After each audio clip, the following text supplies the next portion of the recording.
أعوذ بالله من الشيطان الرجيم بسم الله الرحمن الرحيم اللهم إنا نحن نصلي على سيدنا حبيبنا شفيعنا محمد وعلى آل محمد وبارك وسلم. السلام علیکم ورحمۃ اللہ وبرکاتہ. معزز سامعات، عقل سمجھ نہیں پائی، عقل عاجز آ گئی ہے کہ رسول اللہ صلی اللہ علیہ وسلم کے ادب کو اتنی بلندی پر لے جانا، حدوں کو توڑ دینا، یہ صحابہ کرام رضوان اللہ علیہ اجمعین کا عقیدہ ہے.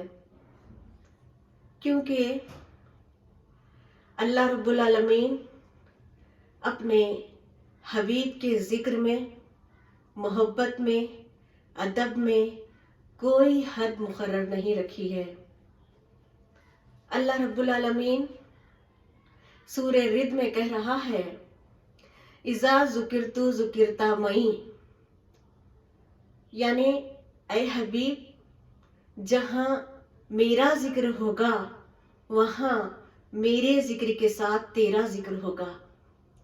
اے حبیب جہاں میرا ذکر ہوگا وہاں میرے ذکر کے ساتھ تیرا ذکر ہوگا. لیکن ہم اس کے حبیب کے ذکر کو گھٹاتے پھرتے ہیں، گھٹانا جانتے ہیں، جبکہ اللہ کہہ رہا ہے کہ اے حبیب جہاں میرا ذکر ہوگا وہاں میرے ذکر کے ساتھ تیرا ذکر ہوگا.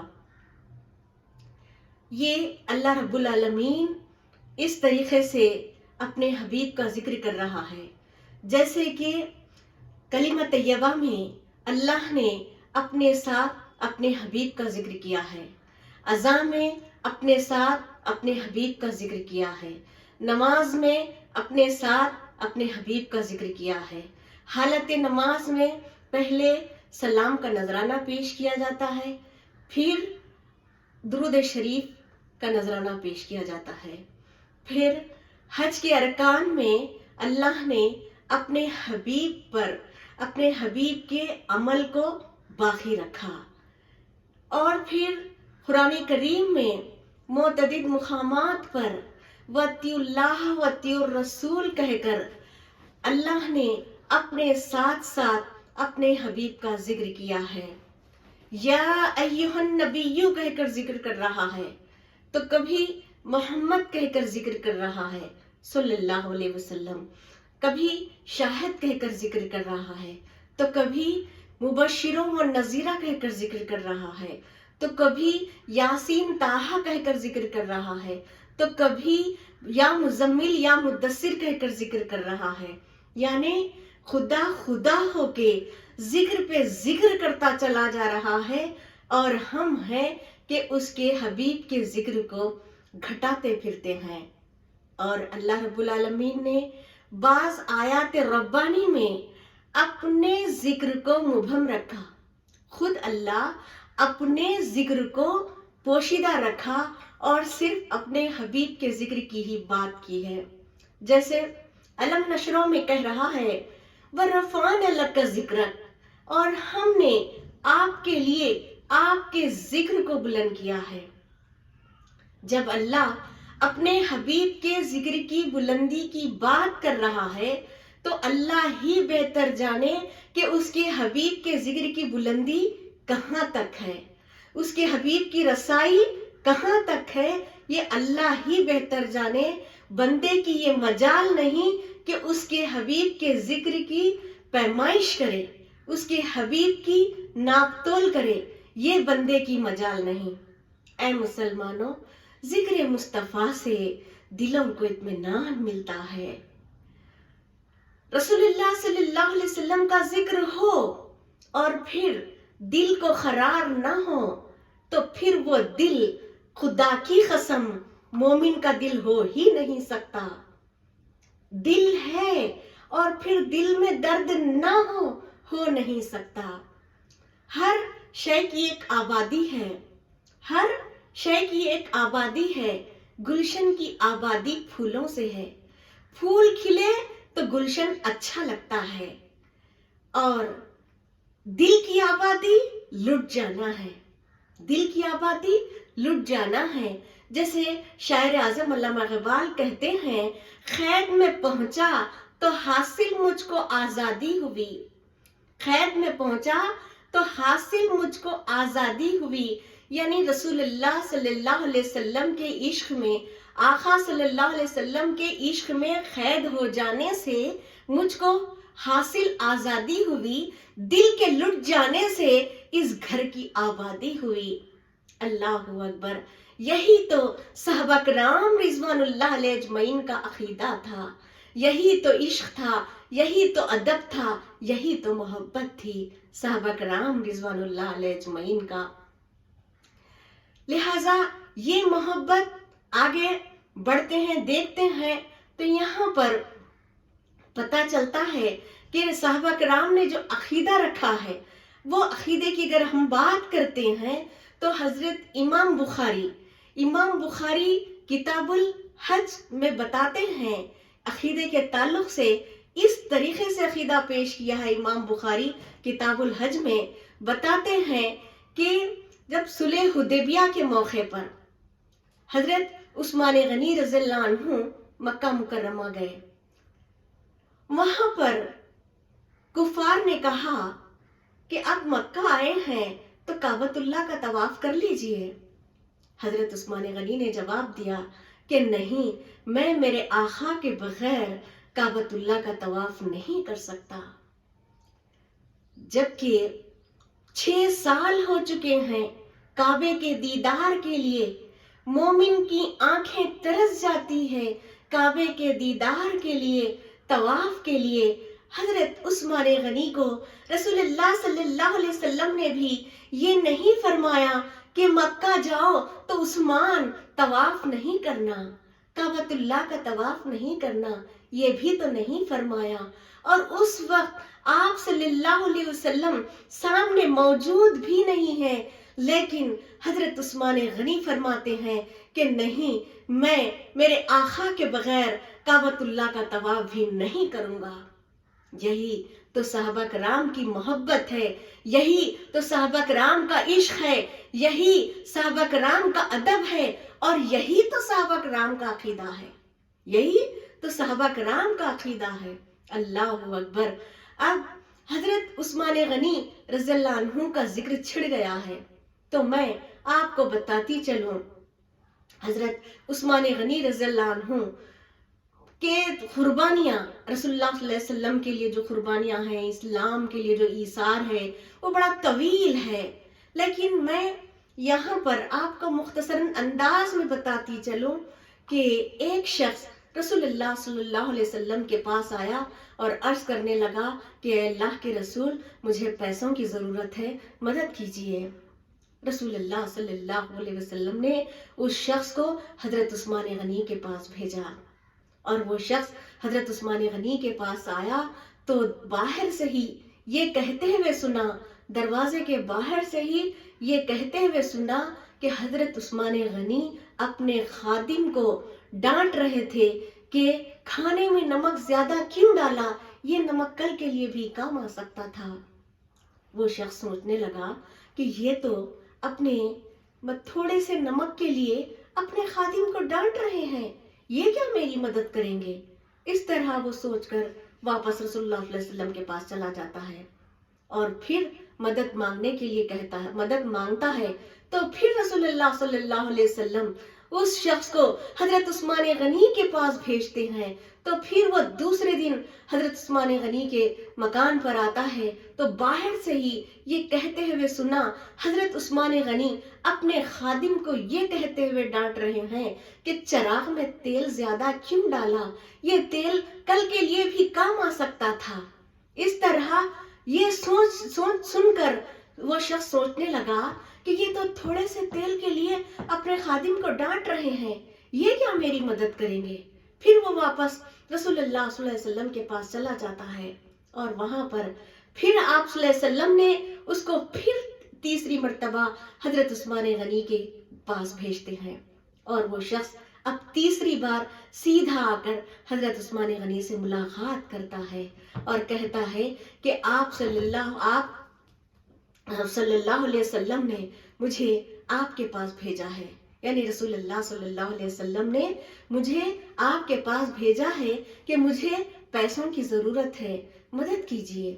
حضرت عثمان غنی رضی اللہ عنہ نے فرمایا، اچھا تمہیں رسول اللہ صلی اللہ علیہ وسلم نے بھیجا ہے تو چلو آؤ، کہہ کر اس شخص کو ایک حجرے میں لے جاتے ہیں جہاں پر بہت سارا مال اور پیسہ رکھا ہوا ہے، اور اس شخص سے کہتے ہیں کہ اب اس میں سے جتنی ضرورت ہے وہ لے لے، اس میں سے جتنی ضرورت ہے وہ لے لے۔ یہ سن کر وہ شخص حیران ہو جاتا ہے اور کہتا ہے کہ عرض کرنے لگتا ہے، آپ اپنے خادم کو تھوڑے سے نمک اور تھوڑے سے تیل کے لیے ڈانٹ رہے تھے اور اب اس طرح آپ مجھے دے رہے ہیں؟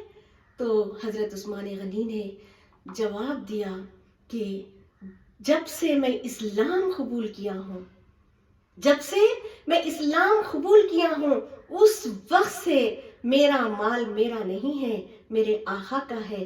عثمان کی دولت عثمان کی نہیں، میرے آقا کی دولت ہے، اس لیے مال و دولت میں سے تھوڑا بھی خرچ ہو جاتا ہے تو مجھے یہ احساس ہونے لگتا ہے کہ یہ دولت تو میرے آقا کی دولت ہے۔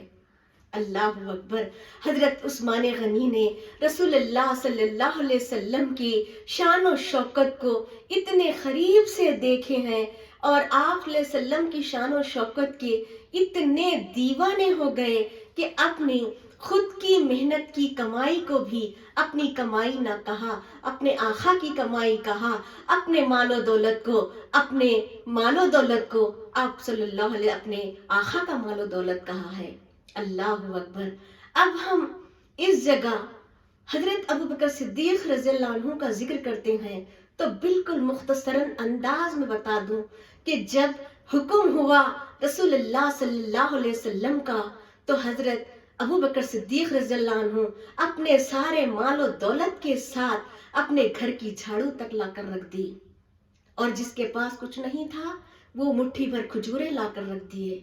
آگے بڑھتے ہیں، دیکھتے ہیں تو معلوم ہوتا ہے کہ حضرت علی کرم اللہ وجہہ کا گھرانہ تو قربانیوں کا گھرانہ ہے، اور حضرت قبلہ عالم فرماتے ہیں کہ ایثار و قربانی میں حضرت ابوبکر صدیق کے نقش قدم پر چلو، اور حضرت امام حسین نے اللہ کو راضی کرنے کے لیے، دین اسلام کی روح کو زندہ کرنے کے لیے انتہائی بے کسی بے بسی کی حالت میں بغیر لغزش کے اپنی جانوں کو قربان کر دیا۔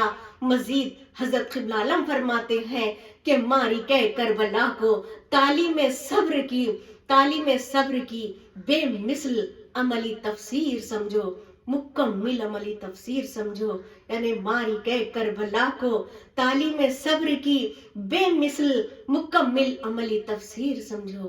اور حضرت قائم مقام قبلہ فرماتے ہیں کہ جب جب تکلیف آئی میں گھبرایا نہیں با مولا تیری مرضی کہا۔ اللہ اکبر، اللہ اکبر۔ اے مسلمانوں، اگر ہمارے پاس مال و دولت ہے تو یہ مال و دولت ہم یہ کہتے ہیں کہ یہ مال و دولت ہم سمجھتے ہیں کہ یہ مال و دولت ہمارا ہے، ہاں تکبر کرتے ہیں کہ یہ ہمارا ہے، لیکن اللہ ہمارے پاس جو مال و دولت ہے وہ اللہ کا ہے، اللہ کا عطا کیا ہوا ہے۔ اللہ سورہ منافقون میں کہہ رہا ہے وَأَنفِقُوا مِمَّا رَزَقْنَاكُمْ، یعنی اور میرے دیے ہوئے میں سے کچھ میری راہ میں خرچ کرو۔ تو اللہ کے دیے ہوئے میں سے اللہ کی راہ میں خرچ کرنا ہے، یتیموں یسیروں کی مدد کرنا ہے، لیکن اکثر جگہوں پر ایسا ہوتا ہے کہ نعوذ باللہ یتیموں یسیروں کا مال ہڑپ کر لیتے ہیں، جائیدادیں ہڑپ کر لیتے ہیں۔ مال و دولت ہمارے پاس ہے تو یقیناً وہ اللہ کا ہے، اور اللہ کے مال و دولت میں سے، اللہ کے دیے ہوئے میں سے اللہ ہی کی راہ میں خرچ کرنا ہے، یعنی اللہ کے مال و دولت میں سے ہمارے نبی کے دین اسلام کو پھیلانے میں ہمارے نبی کے مددگار ثابت ہو. اللہ کے مال و دولت میں سے ہمارے نبی کے دین اسلام کو پھیلانے میں ہمارے نبی کے مددگار ثابت ہو. یہی تو اللہ کے لیے، رسول اللہ صلی اللہ علیہ وسلم کے لیے اور دین اسلام کے لیے یہی سب سے بڑا ایثار ہوگا، یہی تو سب سے بہتر ایثار ہوگا. کیونکہ اے اسلام کے لمبرداروں، اسلام کی دشمن طاقتیں، مسلمانان عالم کی دشمن طاقتیں، گستاخی رسول طاقتیں اپنے ناپاک عزائم کے ساتھ گزشتہ 1450 سال سے اسلام پر حملہ آور ہو رہی ہیں، اور بانی اسلام ہادی رہبر رحمت للعالمین صلی اللہ علیہ وسلم کے ساتھ اپنی پوری توانائی کے ساتھ ٹکرا رہی ہیں. اور یعنی باطل طاقتیں حق سے ٹکرا رہی ہیں. تاریخ شاہد ہے کہ ہر زمانے میں، ہر دور میں باطل طاقتیں اسی کلمے سے، اسی عقیدے سے ٹکراتی رہیں، اور جس قوت کے ساتھ ٹکرائیں اسی قوت سے پاش ہو گئی. اور اہل ایمان والے اپنے حرارت کا امتحان دیتے رہے. ایمان والے اپنے ایمان والوں کی حرارت امتحانات دیتے رہے. ایمان کی حرارت والے ڈٹ کر مقابلہ کرتے رہے. ایمان کی حرارت والے کافروں، منافقوں سے مقابلہ کرتے رہے. ایمان کی حرارت والے خارجیوں، بلوائیوں سے مقابلہ کرتے رہے. ایمان کی حرارت والے سبائیوں، ایزیدیوں سے مقابلہ کرتے رہے. ہر دور میں کرتے رہے اور کامیاب و کامران رہے. ایمان کی حرارت والے کامیاب رہے. اسی پر شاعر اعظم علامہ اقبال کیا خوب کہتے ہیں، باطل سے دبنے والے اے آسماں نہیں ہم، باطل سے دبنے والے اے آسماں نہیں ہم، 100 بار کر چکا ہے تو امتحان ہمارا. اے مسلمانوں، تلک الایام نداولها بین الناس کے تحت منافقوں، خارجیوں، بلوائیوں، سبائیوں، ایزیدیوں کا زوروں پر ہے اور یہ تمام فاسق ہے. اللہ کہہ رہا ہے یہ تمام فاسق ہیں. اور پھر اللہ سورہ منافقون میں فاسقوں کے لیے کہہ رہا ہے کہ ان اللہ لا یہدی القوم الفاسقین، یعنی بے شک اللہ فاسقوں کو راہ نہیں دیتا. اللہ کا فیصلہ ہے. اللہ کہہ رہا ہے بے شک، یعنی جس میں شک کی کوئی گنجائش نہیں کہ اللہ فاسقوں کو راہ نہیں دیتا. منافقوں، خارجیوں، بلوائیوں، سبائیوں، ایزیدیوں کو اللہ راہ نہیں دیتا. یہ اللہ کا فیصلہ ہے. اب بات رہی ایمان کے حرارت والوں کی، تو اے ایمان کی حرارت والوں، اے ایمان کی تپیش والوں، اب جاگنے کا وقت ہے، اب اٹھنے کا وقت ہے، اب سنبھل جانے کا وقت ہے، اب تیار ہو جانے کا وقت ہے. کیونکہ تو مسلمان جوہر آئینہ ایام ہے، تو مسلمان جوہر آئینہ ایام ہے، تو زمانے میں خدا کا آخری پیغام ہے، تو زمانے میں خدا کا آخری پیغام ہے. اب اٹھ کے بزم جہاں کا اور ہی انداز ہے، مشرق و مغرب میں تیرے دور کا آغاز ہے.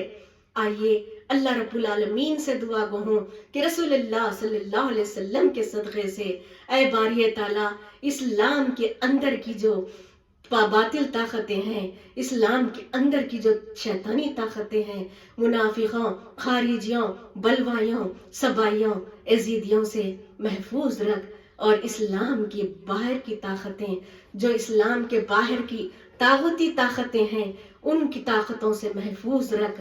اے باری تعالیٰ ایمان والوں کی ایمان کی حرارت کو قائم رکھ، ایمان والوں کی تپش کو گرما دے. اے باری تعالیٰ ہم فروئی اختلافات کو بالائے طاق رکھ کر ہم سب کو اعلاء کلمت اللہ کے جھنڈے تلے جمع ہونے کی توفیق عطا فرما. آمین یا رب العالمین. وآخر دعوانا الحمدللہ رب العالمین. السلام علیکم ورحمۃ اللہ وبرکاتہ.